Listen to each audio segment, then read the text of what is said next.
Shakespeare is my favorite, and it's what I spent my time in grad school studying, and so I thought I would answer give a couple of answers to the question of why Shakespeare is still around hundreds of years later. There are a couple of different ways to think about that question, and I'll talk a little bit about a couple of those. So one way to think about why Shakespeare is, why did Shakespeare become popular and not some other dramatist of Shakespeare's day, like Christopher Marlowe, or John Lilly, or John Ford, or Thomas Middleton, or Thomas Dekker, or a bunch of other people you probably haven't heard of? And the answer to that is historical, and it comes in two parts. One part is that in Shakespeare's day, plays weren't really designed to be printed and read. They were largely theatrical, and they lived and died in the theater. So Shakespeare is a slightly weird anomaly, even during his lifetime, because people start printing some of his plays. His plays are popular enough, things like Romeo and Juliet, that people print them and they sell well, and so Shakespeare's name becomes a name that you can get money from, essentially. So much so that there's a book of plays that's printed that in 1599 called The Passionate Pilgrim, which has Shakespeare's name on it, even though he only wrote maybe 3 or 4 of the poems in it, and those probably have been stolen from other sources, and then the rest of the poems are just by other people entirely, but they put his name on the cover because they thought it would sell. But even with that, only about half of Shakespeare's plays were published during his lifetime. So one of the reasons that Shakespeare becomes popular is that there is, after his death, a concerted effort by 2 of his friends in the acting company he was a part of, John Hemmings and Henry Condell, to collect all of his works, all of his dramatic works anyway, not the sonnets and not the narrative poems, but to collect his dramatic works and publish them so that they would survive. And that book has come down to us known as the First Folio. It was published in 1623, and you can see the table of contents there. It was a collection of comedies, histories, and tragedies. Without this book, we wouldn't have about half of Shakespeare's plays. We wouldn't have Macbeth. We wouldn't have Twelfth Night. We wouldn't have As You Like It. And part of the reason Shakespeare is so popular, and he becomes popular over other Elizabethan or early modern dramatists, is simply more of his plays survive. So many plays get lost, and Shakespeare simply has a huge body of work because those plays were collected in the First Folio. So his company puts that book together, and then that allows for people to put out other editions of Shakespeare. The first sort of scholarly edition is printed in 1709 by Nicholas Rowe, and that means that there are enough plays to have a robust theatrical life. Once the theaters reopen in 1660, they're closed for a little bit because the Puritans hate theater. And Christmas, but mostly theater. And when the theaters reopen, there are Shakespeare's plays kind of waiting for people to perform them. The second reason, or a second big reason that Shakespeare becomes popular, is to do with this fellow here, David Garrick, who's depicted as Richard III. He was a popular actor during the 18th century, and he was particularly well known for some of his Shakespeare roles, like Richard III. He loved Shakespeare, and he wanted Shakespeare to be memorialized as England's poet. And so he decides he's going to stage a Shakespeare Jubilee in 1769. He's going to stage it in Shakespeare's hometown of Stratford-upon-Avon, so he creates that tourist industry for them. And he's going to put on plays, he's going to put on a pageant, and even though it mostly gets rained out, unfortunately, it's still a popular enough thing that it winds up cementing Shakespeare's place as sort of the English national poet. So these two things have a lot to do with why Shakespeare makes it to us in the first place. Another reason that Shakespeare becomes incredibly popular is that Shakespeare is widely disseminated not just through theater and not just through reading or on the page, but through the image. Lots of people are making images from Shakespeare texts, and this happens to be one of my favorite ones. John Everett Millet's painting of Ophelia from 1851 to 1852. It's a very popular painting, but it's certainly not the only image. People were painting Romeo and Juliets, they were painting Measure for Measures, they were painting all sorts of things and extracting bits of Shakespeare's text to turn into images. And so Shakespeare becomes really well known because you didn't just have to see him in the theater, Shakespeare, you didn't have to just read him, you could also experience him through this other medium. So those are two reasons that Shakespeare has become popular. Another reason, I think, and this will take you to the handout that you have, is that Shakespeare's really great at adapting his sources. He doesn't invent any of the plays in terms of their plots, except for maybe The Merry Wives of Windsor. But mostly he's adapting from other sources. And you can see that he's really good at figuring out what is going to be theatrically successful and then turning that up to 11. So we see him doing that. There are two passages here, and we'll look at the two passages in a little bit more detail. So this is the first side of your handout, and it's just easier to see on the handout, but it's exactly the same as what's up here.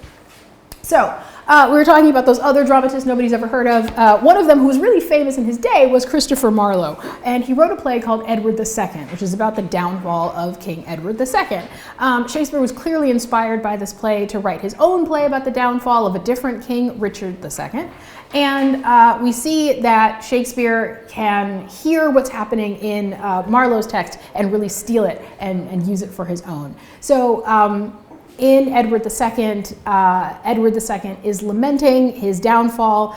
He's with a small group of his friends who have stuck by him, but he's saying, essentially, I used to be king, I used to be powerful and full of pomp, he says, and now I have fallen. And so you can see him saying, hadst thou ever been a king, then you would feel for me. Thy heart pierced deeply with sense of my distress, could not but take compassion of my state. And then he talks about being powerful and full of pomp, but now there is no person whom rule and empery have not in life or death made miserable. And then he says, come, Spencer, come, Baldock, come sit down by me, make trial now of that philosophy. And he goes on to talk about that. And you can see Shakespeare has been inspired by that to write this sort of, it's not a soliloquy because there are other people there, but it almost feels like a soliloquy for Richard II. So one thing that Shakespeare does that I think is part of what makes his work so lively is you can see that he, at the very beginning of the speech, he starts a conversation or he starts a new thought in the middle of a line. And that's something that Shakespeare does quite a lot, and other dramatists who are writing at the same time as he is don't do that nearly as much as he does. So he says, no matter where, in conversation with somebody else, and then it begins, of comfort no man speak, rather than having one thought kind of carry through a whole line. So it feels more natural, even though he's working with this sort of strict metrical form. But he decides that he's going to turn this into a meditation on death. First, they're going to talk of graves, of worms, and epitaphs, and then you can see him borrowing that come Spencer, come Baldock, come sit down by me, and turning that into, for God's sake, let us sit upon the ground and tell sad stories of the death of kings. And then he continues on for line after line after line. You can see how the sentence kind of gets away from him as he's describing all of the things that have happened to various kings in the past and that he is worried might happen to him. So how some have been deposed, some slain in war, and he just goes on from there.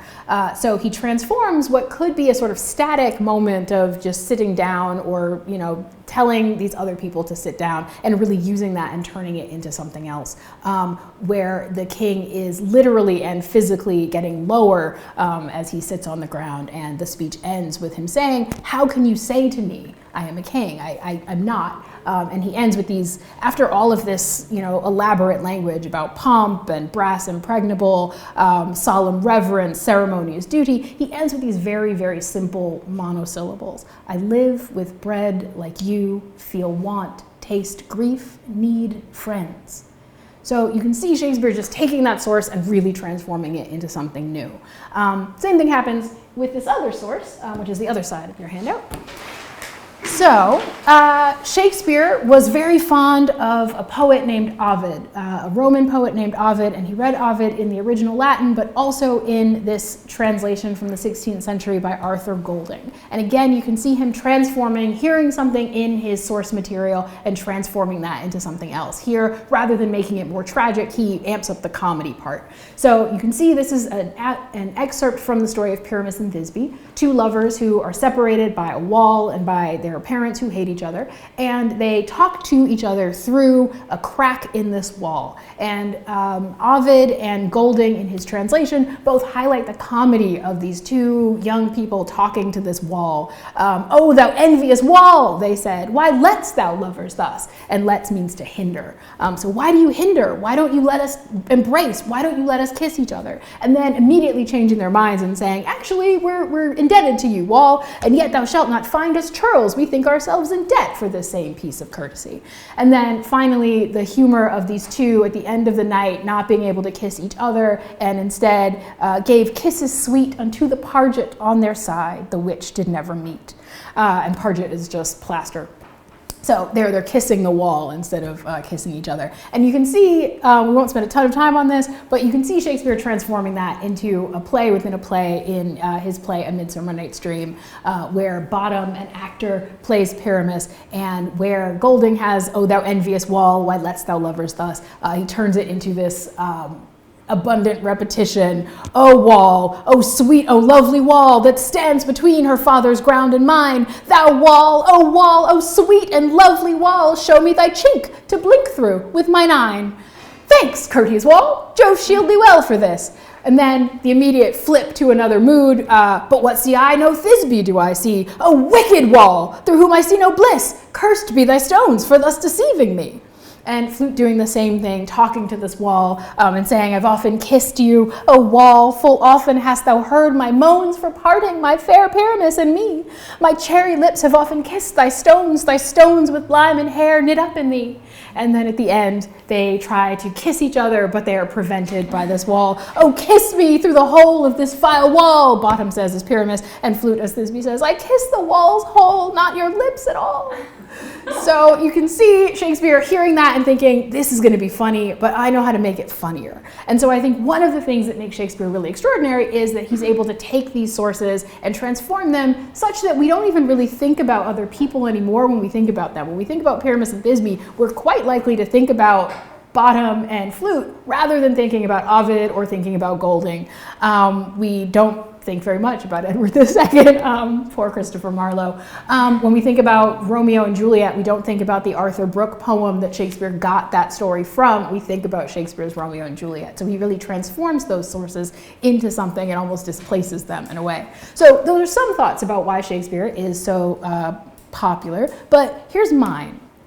My thought about why Shakespeare is so popular has to do with the word overplus. It's a word that Shakespeare uses in Sonnet 135. He says, "Whoever hath her wish, thou hast thy will, and will to boot, and will in overplus." And overplus means superabundance or excess. So that word to me describes what is Shakespearean, I guess, about Shakespeare. And he uses an image that comes up over and over again in the plays to describe that sense of superabundance or excess, which is the image of the sea. So he goes on in that sonnet to say, "The sea all water, yet receives rain still, and in abundance addeth to his store." So the sea is full of water, and yet it is constantly taking in water. It is constantly renewing itself and giving more than it has before. And so then Juliet here, the similar image in some of the most famous lines from Romeo and Juliet, where she says, "My bounty is as boundless as the sea, my love as deep. The more I give to thee, the more I have, for both are infinite." And so that sense of infinity, that sense of superabundance or excess, I think, is a huge part of Shakespeare. It's found in scenes that don't need to be in the text, but are there. It's found in linguistic overplus, linguistic excess, maybe more than anything. Because if we think about Shakespeare, here's a question for you. What is Shakespeare's first name? William, yeah. And what's a short form of William? There's Bill, but there's also what? Will. Yeah. "Whoever hath her wish, thou hast thy will. And will to boot, and will in overplus." This sonnet essentially is just a guy joking about the fact that his name is Will for 14 lines. and using every meaning of the word will that he can think of to make that sonnet happen. Some of which, it wouldn't be Shakespeare if this weren't true, some of which are dirty. So he goes, he runs this word, he takes it through its paces 13 times in 14 lines. And one of the things I really love about Shakespeare is that he's never met a word that he couldn't transform like this. It's a huge part of what he does.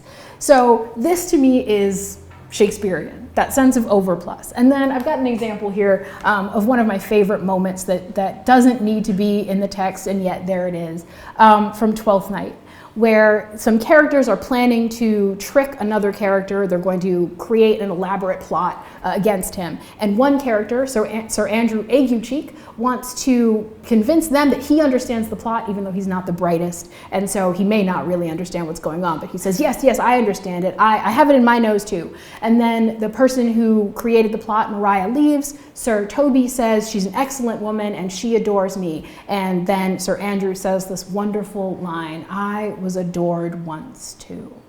And I think one of the things that's so lovely about Shakespeare is that he presents this to us and he leaves it unexplained. And we have to do the work of figuring out what we think it means. When was Sir Andrew adored? Who adored this silly, strange man who doesn't seem very bright? How did that relationship end? Did it end badly? And he never explains that to us. And so I think that sense of moments where we have to fill in the gaps, that's another way in which there's an excess in the text that allows the text to be increasingly profitable all the time. So, returning to Ophelia, that's also another one of these moments, that's overplus. Ophelia has drowned, and the simplest thing would be to say, she drowned. And another character asks, where?